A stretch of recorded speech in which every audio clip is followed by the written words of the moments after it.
cœur de la vie locale, à Aix-les-Bains, Chambéry et autour du lac du Bourget. Radio Grand Lac. Vous aimez l'art et la culture d'ici et d'ailleurs? Retrouvez Anne dans l'épicerie culturelle du territoire. Bonjour à tous. Je suis ravie de vous retrouver sur Radio Grand Lac comme un lundi sur deux, en direct de 13h à 14h. Alors aujourd'hui, c'est une émission spéciale parce que c'est la 60e de l'épicerie culturelle du territoire et aussi également parce qu'on la consacre entièrement au musée Fort, notre musée à Aix-les-Bains qui regorge de merveilles. Une collection d'œuvres d'art d'envergure internationale, parmi lesquelles des œuvres de Rodin, de peintres impressionnistes comme Degas, Cézanne, Renoir, Sisley, Pissarro, Bonnard, Vuillard. Je pourrais continuer encore comme ça, je m'arrête. Un musée Fort qui poursuit sa route, s'étend et s'embellit avec un très beau projet culturel qui mobilise toute une équipe. Alors un musée vivant aussi par la mise en valeur de son passé, des œuvres d'art, mais aussi des histoires de vie, d'illustres personnages, d'artistes, de visiteurs aussi, dont certains commentaires resteront gravés par leur drôlerie et leur côté pittoresque. Mais ça, nous verrons ça dans un deuxième temps de l'émission. Alors ensemble, poussons dès maintenant les portes du musée Fort avec nos invités qui ont bien voulu nous partager ces coulisses. Avec moi, donc, Isabelle Moreau-Joannet, élue à la culture et restauratrice de tableaux. Bonjour Isabelle. Bonjour. Delphine Miège, directrice du musée Fort. Bonjour Delphine. Bonjour. Je crois que j'ai pas dit le complet de ta... Conservatrice du musée Fort. Voilà. Ok. Bonjour Delphine. Bonjour. Margot Rocher, chargée de communication du musée. Bonjour. Catherine Brocard, agent de surveillance au musée. Bonjour. Et enfin, Daphné Védy, lycéenne et en stage en communication média. Bonjour. Bonjour Daphné. Merci à vous d'être là. Vous allez bien ? Très bien, on est ravis d'être présente avec vous pour parler de notre musée. En tout cas, c'est un vrai plaisir de vous accueillir et de savoir que nous tous, on va pouvoir pendant 1 heure nous projeter en fait dans le futur, vivre dans le passé d'un musée qui a tout ce qui est bien vivant en tout cas. Et c'est un vrai luxe de pouvoir voyager ensemble dans le temps.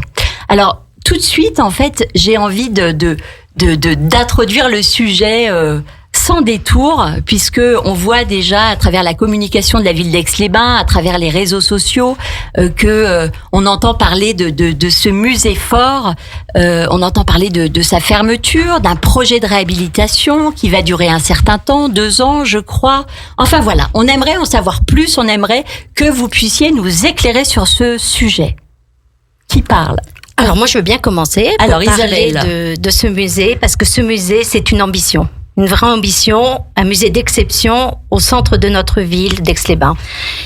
Ce musée, il évolue dans notre ville pour mettre en valeur cette exceptionnelle collection que vous avez présentée maintenant avec des grands maîtres de l'impressionnisme et une collection de sculptures de Rodin, surtout. Et ce musée, c'est votre patrimoine. Il vous appartient, il est à vous.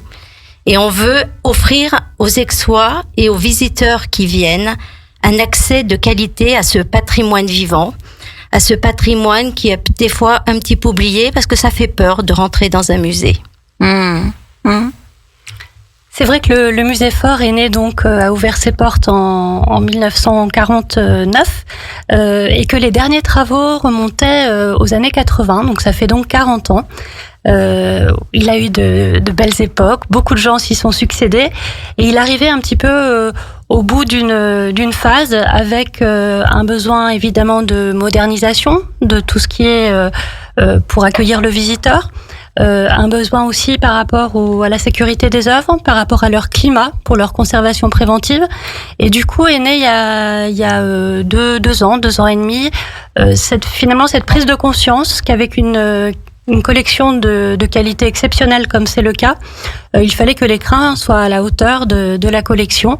Et donc la ville s'est très rapidement engagée avec volonté, c'est vraiment investi pour d'abord faire une étude de faisabilité et puis il y a maintenant 1 an s'engager véritablement dans ce projet de rénovation qui permettra non pas au musée de changer d'échelle, on sera toujours sur un musée, on va dire intimiste, où on est proche des œuvres, mais en tout cas qui permettra de le moderniser, d'accueillir des publics dans des meilleures conditions, et puis surtout de faire perdurer la collection et de la transmettre aux générations futures dans des meilleures conditions.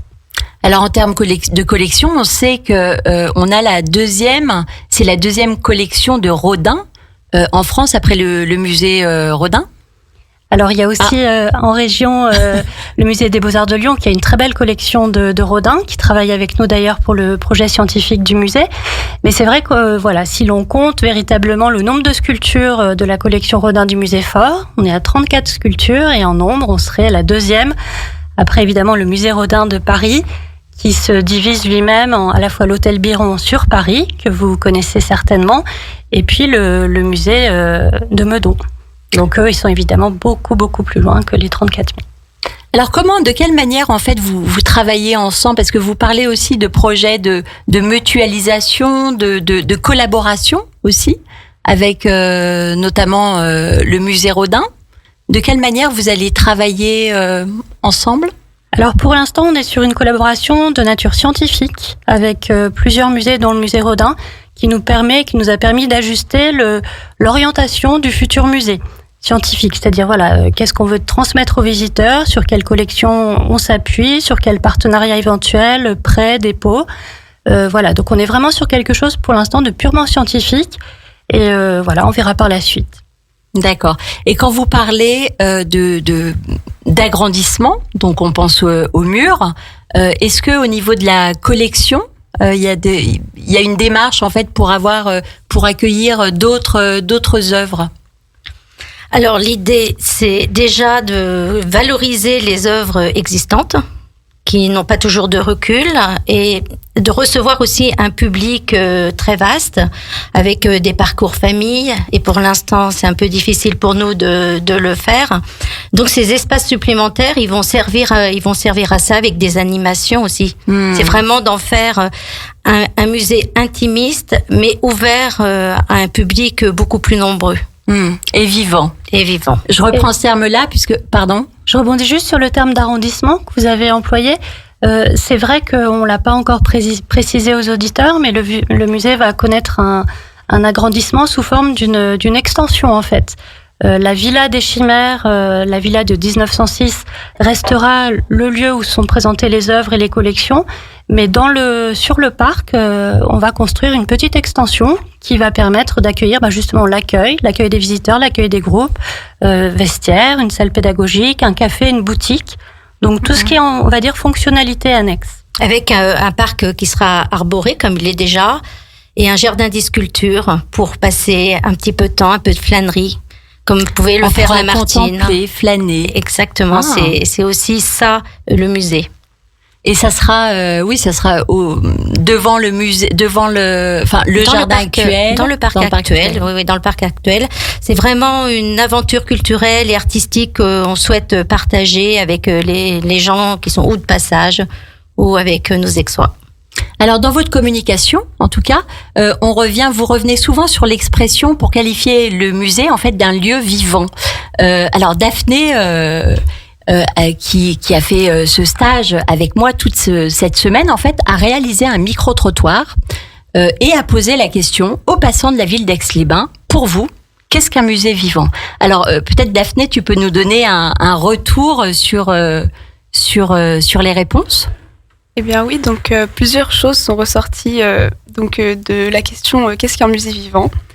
Donc un musée vivant, selon quelques personnes, c'est un musée qui change ses œuvres au cours du temps et la scénographie.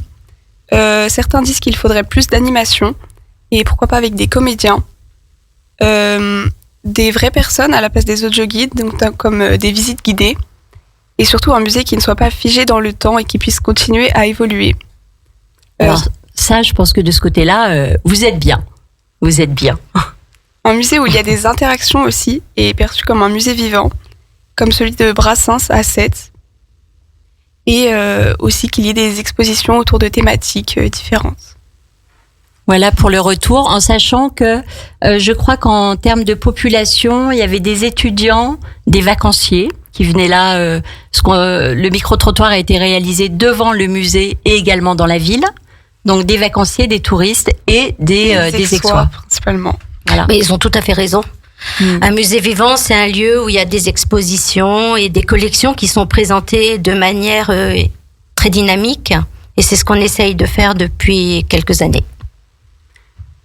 Peut-être que vous pouvez aussi réagir effectivement sur votre manière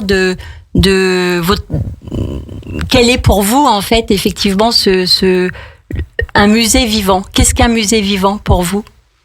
Alors, un musée vivant, ça implique aussi peut-être une participation du visiteur. Voilà.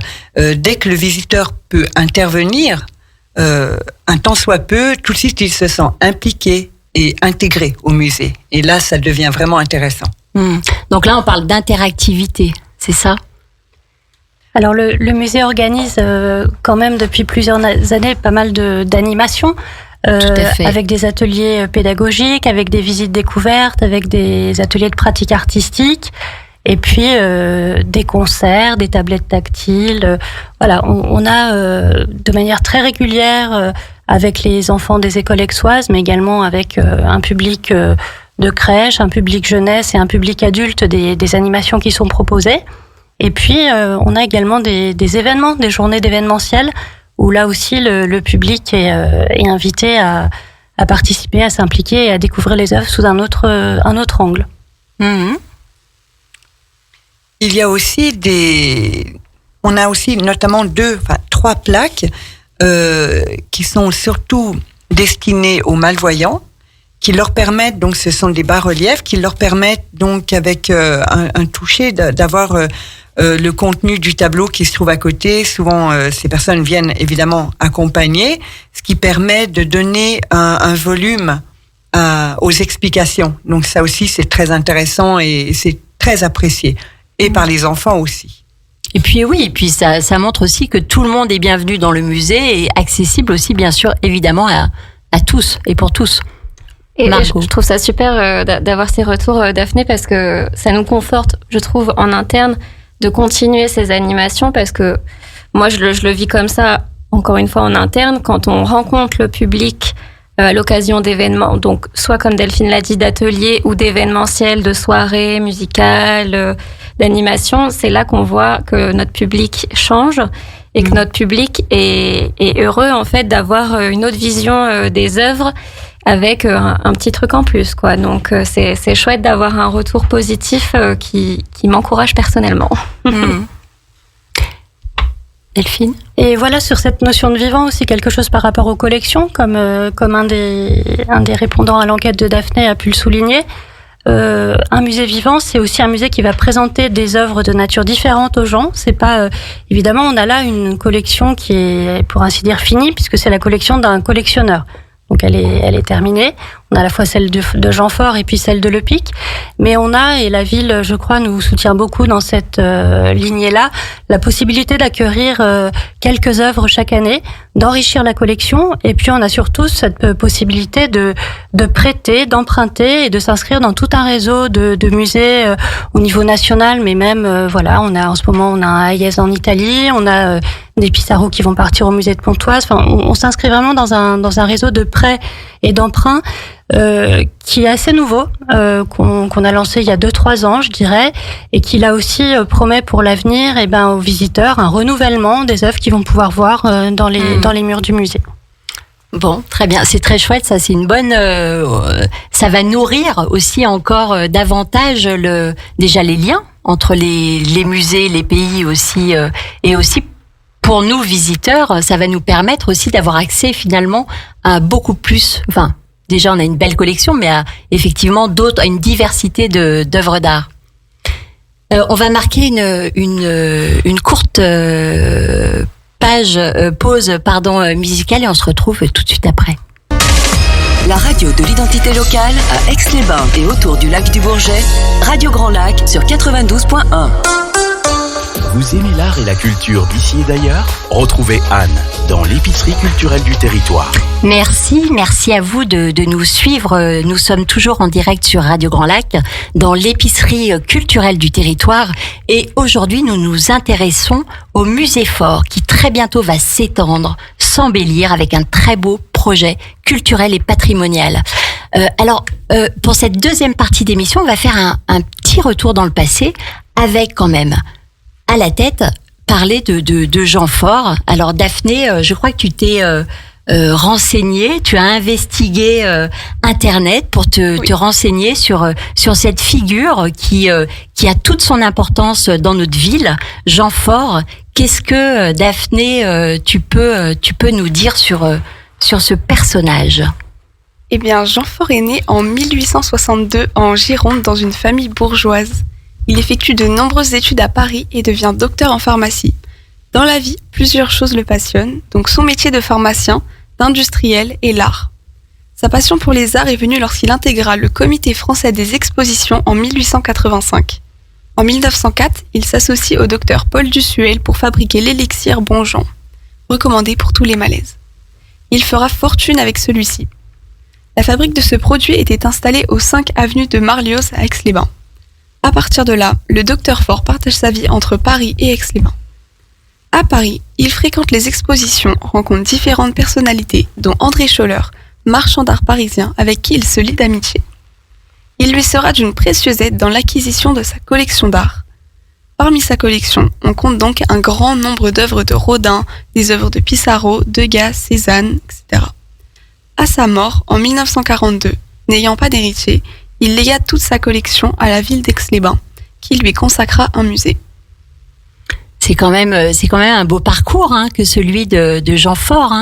Quelle personnalité ça devait être. Je me dis toujours, en fait, j'aimerais pouvoir les voir s'animer, voir leur tempérament, parce que finalement, en tout cas, là, on peut imaginer qui c'était, mais finalement, on n'a pas vraiment de notion de personnalité. Vous le connaissez peut-être un peu mieux que moi.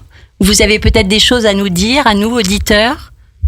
Alors, c'est vrai qu'on n'a pas, on a fait des recherches, on a quelques éléments sur lui, on sait où il a habité, on sait quels meubles l'entouraient, mais on va dire, on a aussi la grande chance d'avoir sa collection, et à travers sa collection et les choix qu'il a fait, on peut lire, en fait, en filigrane le personnage, déjà son goût, ce qu'il aimait, c'est quelqu'un, on va dire qu'à travers à la fois les peintures et les sculptures, c'est quelqu'un qui a choisi beaucoup de choses autour des paysages, de la quiétude, de la sérénité, beaucoup également autour de la femme, de la sensualité. C'est quelqu'un qui chantait, on sait qu'il était dans une chorale, et c'est également quelqu'un qui adorait les courses automobiles. Il a publié à un moment, on va dire, une carte touristique de la France pour visiter la France en automobile.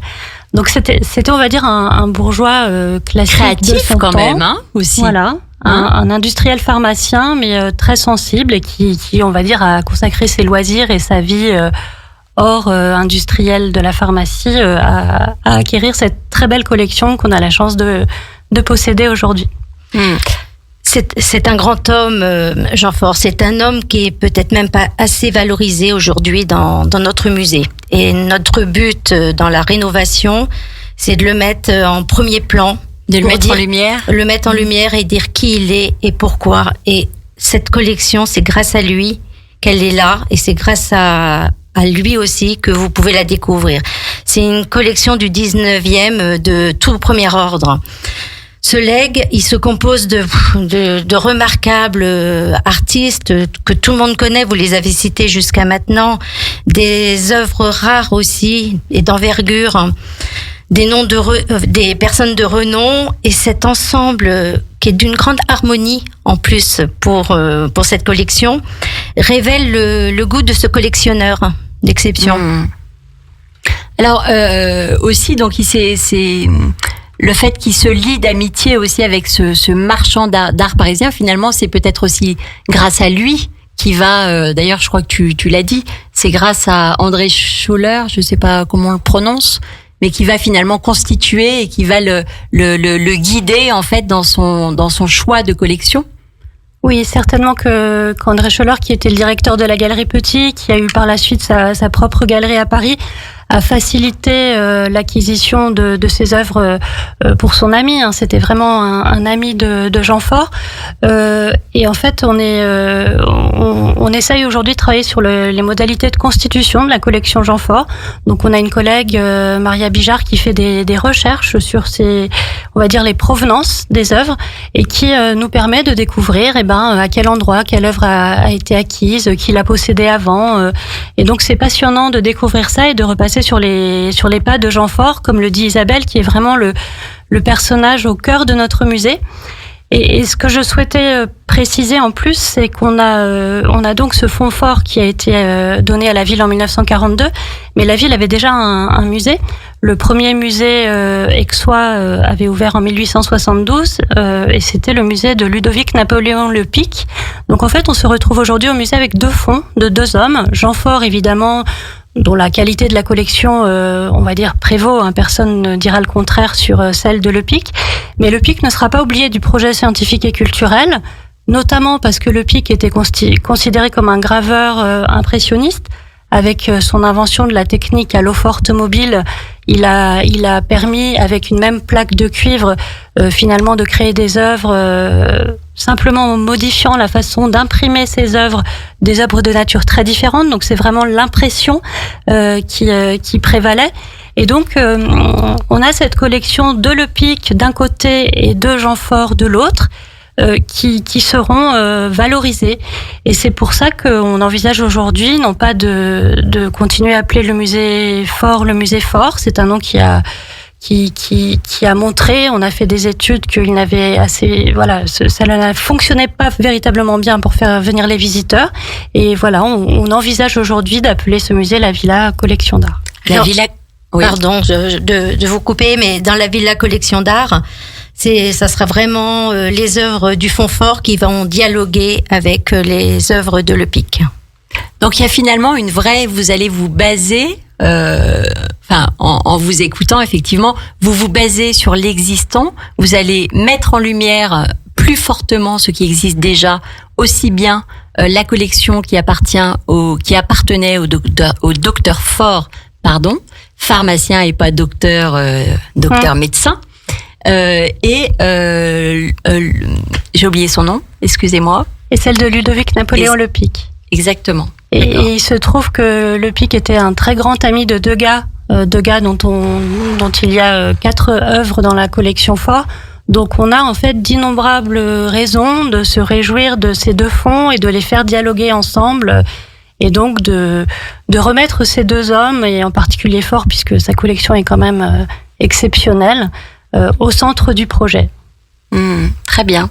Alors j'ai peut-être avant de poursuivre aussi, j'avais envie de rebondir aussi sur la création, sur la découverte qui a rendu quand même célèbre Jean Faure, qui est en fait la commercialisation de ce produit qui a été créé en fait pour les malaises, c'est ça, et qui a connu en fait une notoriété au niveau international, d'après ce que j'ai vu. Est-ce que ce produit déjà, comment ça s'appelle ? Élixir Bonjean. Est-ce que l'élixir Bonjean existe encore ? Est-ce qu'on peut aujourd'hui, en cas de maux de cœur, est-ce qu'on peut se procurer encore de cet élixir ?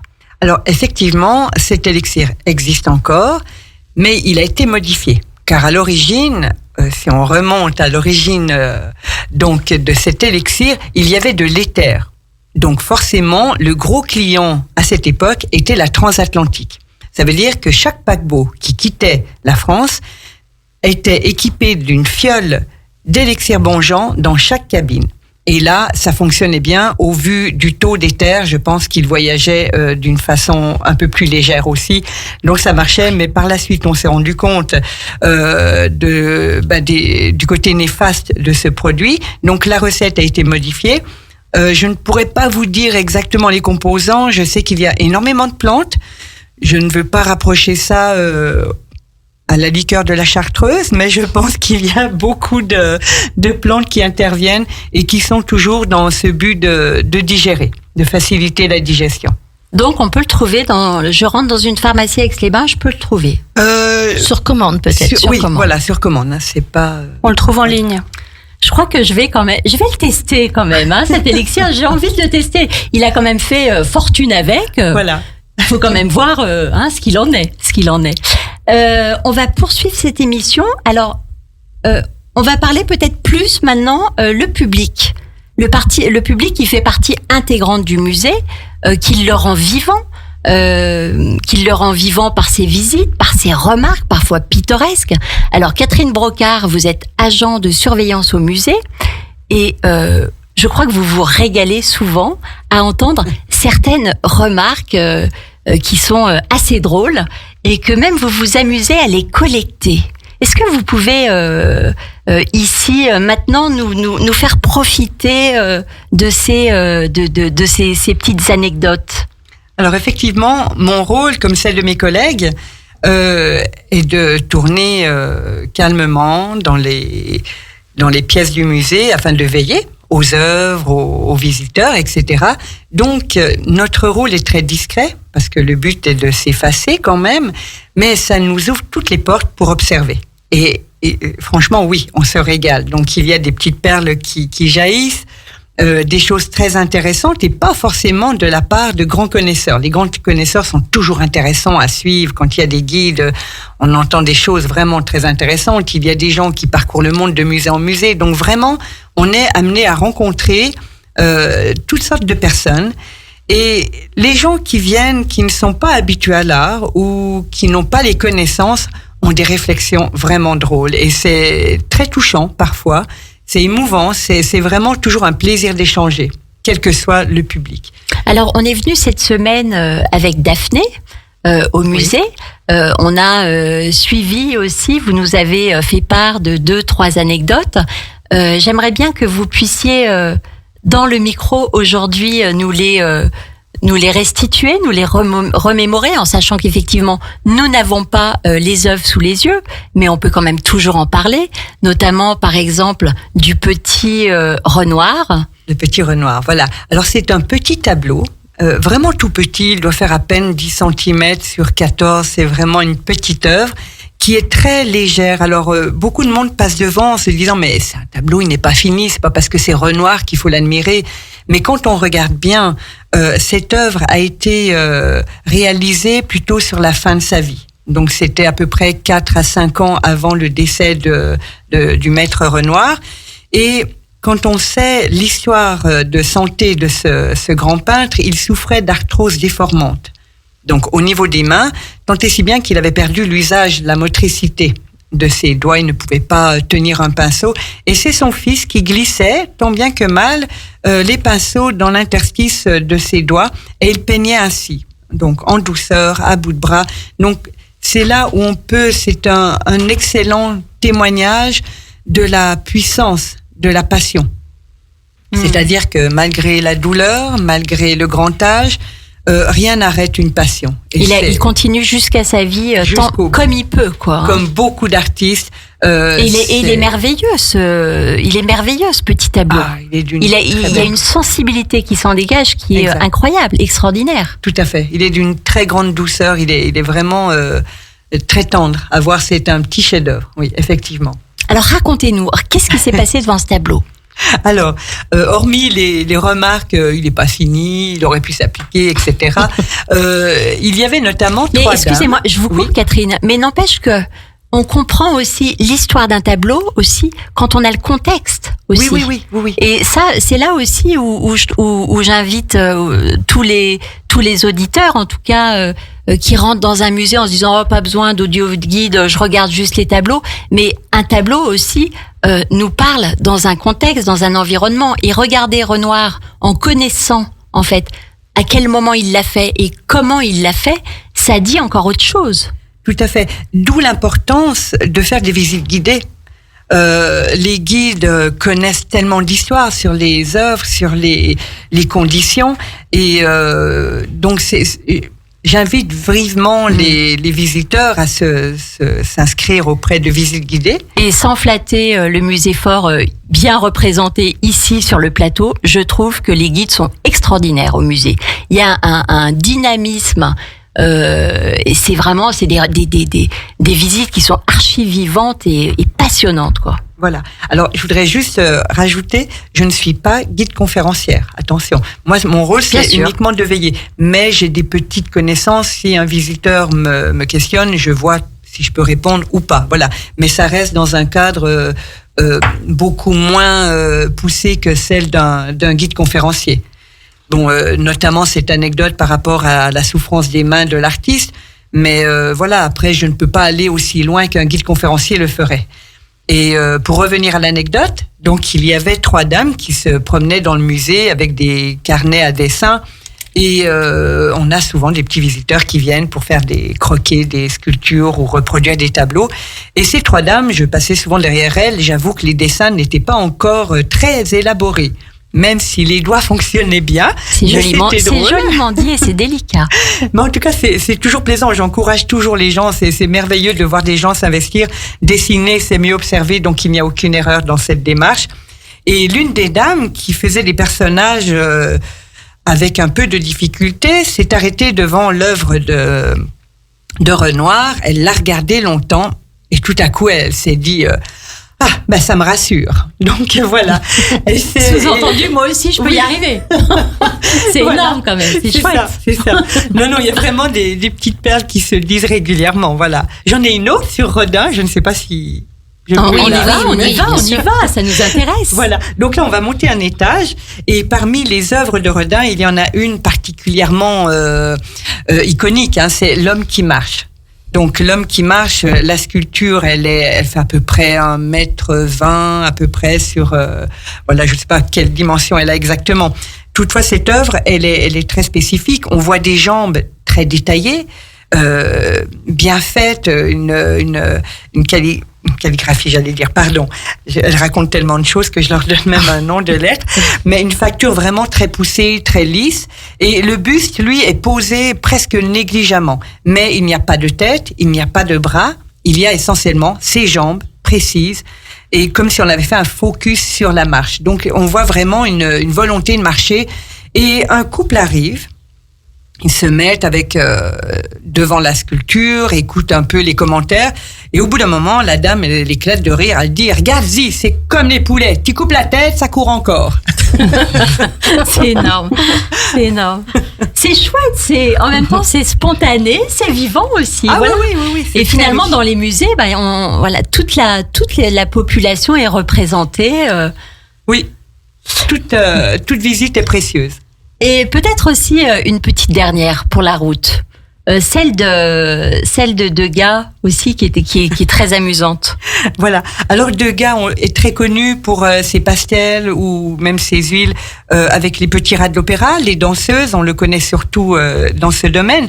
Néanmoins, il a fait environ 80, peut-être une centaine de petites sculptures, 80 cm de haut, qui étaient pas dans un but d'être exposées. Donc c'était plutôt des études pour comprendre les mouvements. Il faut savoir que Edgar Degas souffrait, lui, de la vue en fin d'âge. Donc il faisait beaucoup de statues en cire. Donc, comme je vous dis, c'était pas dans un but c'était pas une finalité. Donc, il les faisait essentiellement pour comprendre les mouvements, il les bougeait. Vous savez, un petit peu comme ces petits personnages qu'on a en bois, articulés, qu'on peut positionner pour dessiner. Eh bien, lui, il fabriquait ces personnages en cire. Donc, comme je vous disais, c'était très grossier. La facture était un peu grossière de ces sculptures-là. Donc, on voyait des petites danseuses, tantôt remontant un bas, tantôt se grattant le pied ou dans diverses positions. Et nous en avons 2 au musée, dont une qui regarde sous le pied.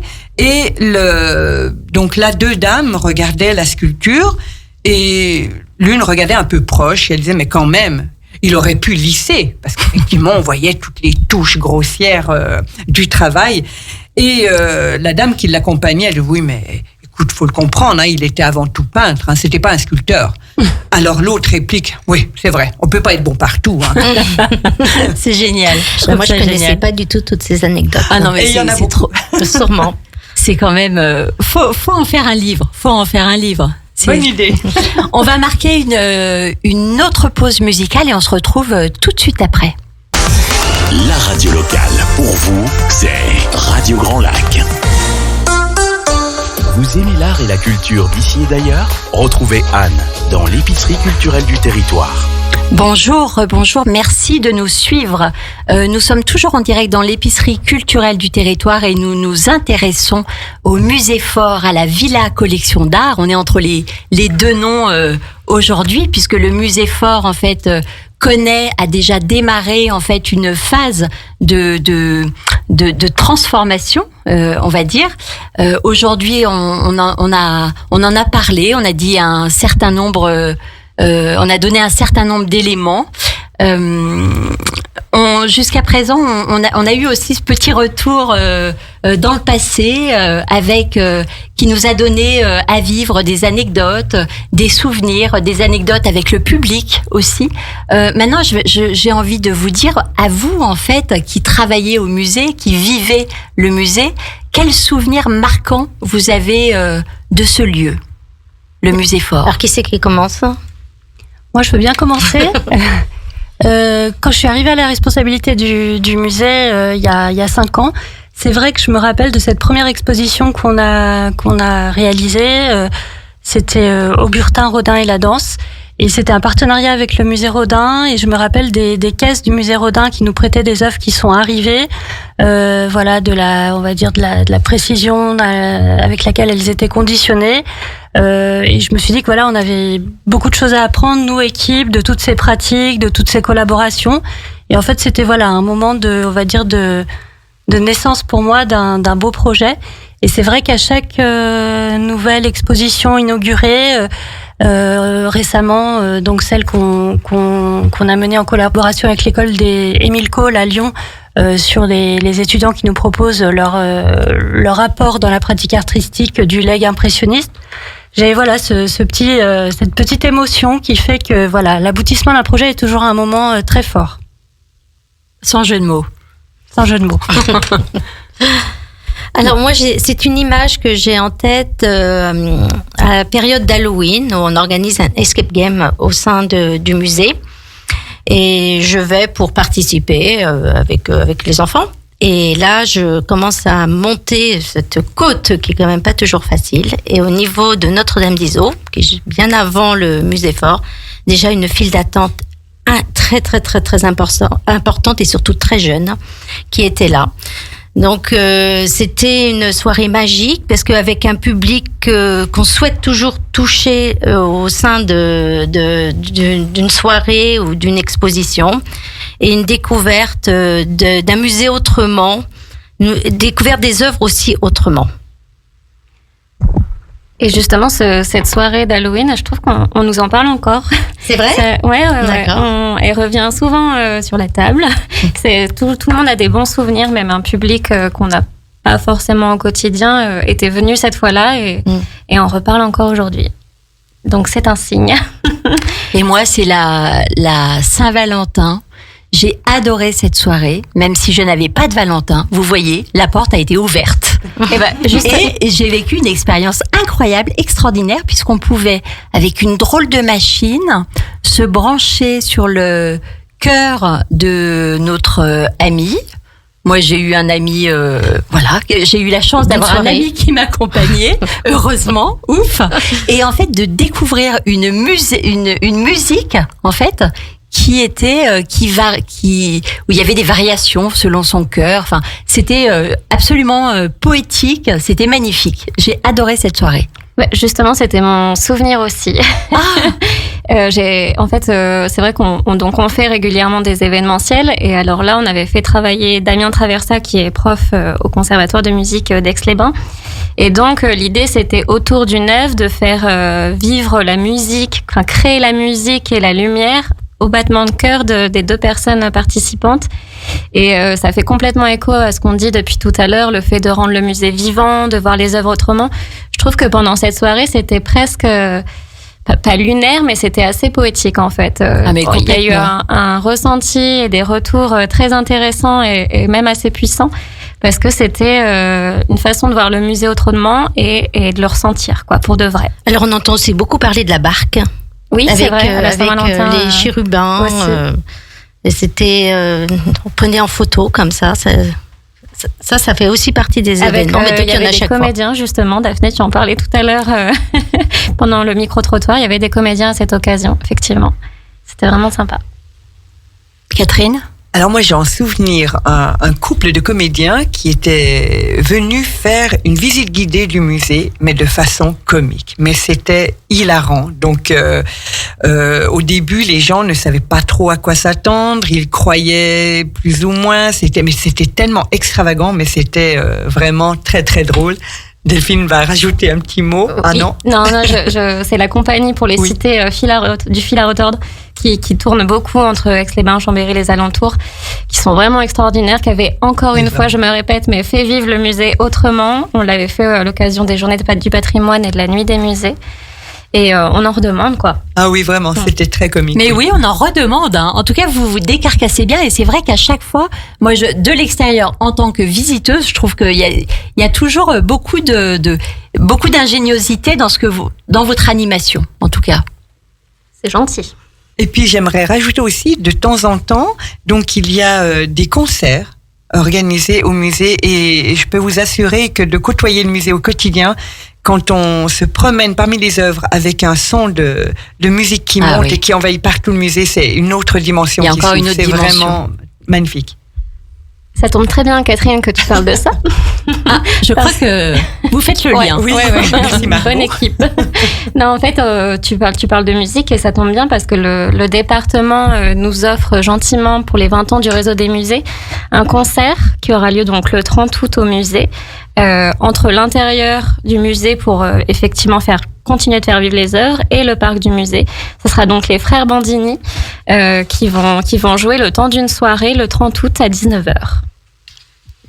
Alors peut-être que de toute façon toutes les informations, vous avez d'autres choses à nous annoncer pour l'agenda et en tout cas on mettra toutes les informations sur la page de l'épicerie et bien sûr qu'on donnera le lien sur Oui, on est présent. On est présent un peu partout, pas de souci. Alors, en ce moment, qu'est-ce qu'on peut voir comme exposition au musée ? Alors, on a cette exposition dont je parlais tout à l'heure des étudiants de l'école Émile Cole, donc une exposition qui s'appelle Perception impressionniste.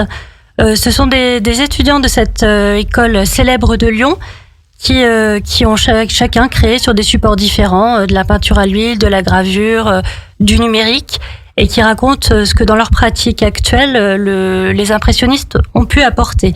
Et ce qui est intéressant pour nous, c'est que cette exposition avait été présentée à Orsay au mois de mai, et qu'elle tourne donc, et qu'elle est tout cet été jusqu'au 29 septembre au Musée Fort.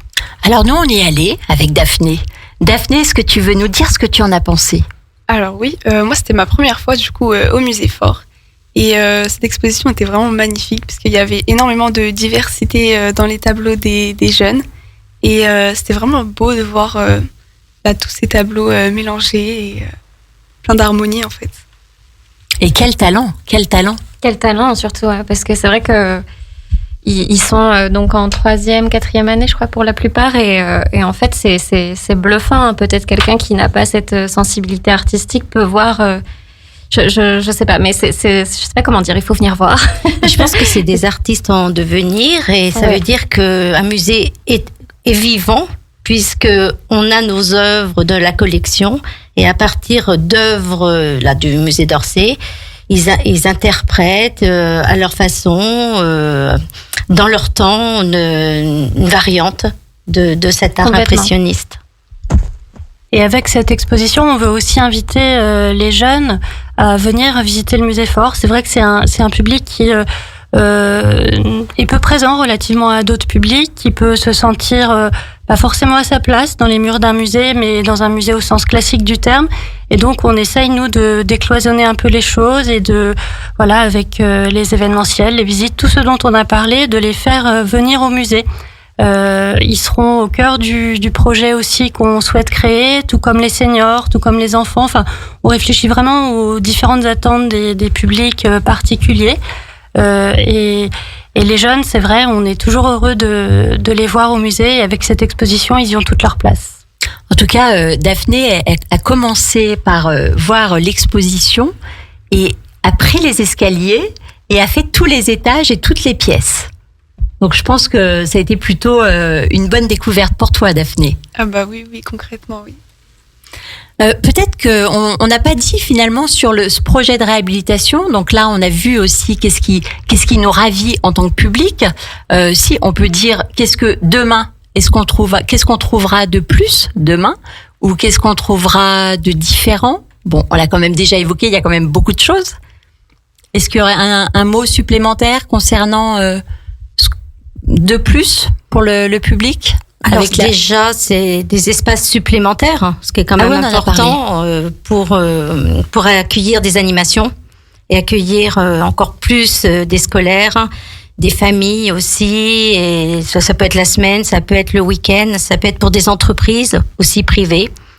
Ça permettra de visiter le musée, d'avoir un lieu vraiment important pour ça, de réception. On pourra privatiser le musée. Oui. Tout à fait, mais ça se fait déjà maintenant. Très bien. On aura un parc paysager, Isabelle le disait, mais qui sera clos, donc avec visite, promenade un peu détente, visite de sculptures en extérieur, mobilier de détente, de médiation en extérieur. Et puis on aura, chose qu'on n'avait pas jusqu'à présent, une salle pédagogique. Donc pour l'instant, on faisait les ateliers sur des jolis tapis violets posés sur le plancher du musée. Bah là, voilà, on pourra à la fois déambuler dans les salles, mais on emmènera tous les différents types de publics qui veulent faire des ateliers dans cette jolie salle, ce nouvel équipement modulable qui nous permettra des projets plus avancés. Oui ? Non ? Bon, je pensais juste aussi de quelle manière si le public veut participer à la construction de ce projet, de ce musée, de quelle manière il peut le faire ? Alors la stratégie, c'est d'un projet quand même qui est très économique, avec des ressources financières privées. Ça, c'est important pour nous, d'être les ambassadeurs de votre musée, de votre ville. Et pour ça, on a bien sûr le soutien des institutions. Mais nous avons aussi besoin d'une contribution pour cette réussite de projet avec les privés. Alors tout ça avec un fonds de dotation pour les entreprises et avec la fondation du patrimoine pour les privés. Et ce qui est quand même important aussi à dire pour tout ça, cette réussite permet avec des dons d'être éligible avec des avantages fiscaux très importants. Je crois que ça va jusqu'à 67%. Et c'est quand même pas négligeable aussi. Alors, soyez les ambassadeurs de votre musée et de votre ville. Et soyons généreux aussi pour toute cette culture dont on a tant besoin. Je trouve que c'est un vrai développement, en tout cas, de notre personne aussi, de s'ouvrir à toutes ces œuvres qui nous sont proposées. C'est quand même une vraie chance. Et venez tous. Le musée est ouvert et gratuit à tout le monde le premier dimanche de chaque mois. Donc voilà, c'est toujours un moment où il y a une belle ambiance. Venez, n'hésitez pas à pousser les portes du musée. Voilà, donc on est au terme de l'émission. Est-ce qu'il y a un dernier mot pour conclure ? Tout a été dit, en tout cas pour le moment, pour cette émission, puisqu'il y a encore beaucoup de choses à dire.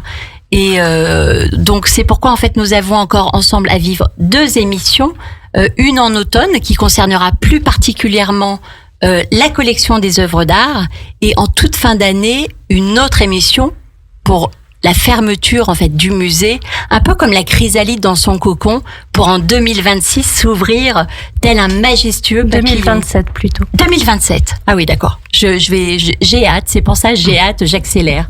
En tout cas, merci à vous de nous avoir écoutés. Pour ceux et celles qui veulent réécouter l'émission, pensez au podcast, disponible sur la chaîne YouTube de Radio Grand Lac, sur laquelle vous retrouvez l'ensemble des podcasts des émissions, de toutes les émissions de Radio Grand Lac, dont celle bien sûr de l'épicerie culturelle.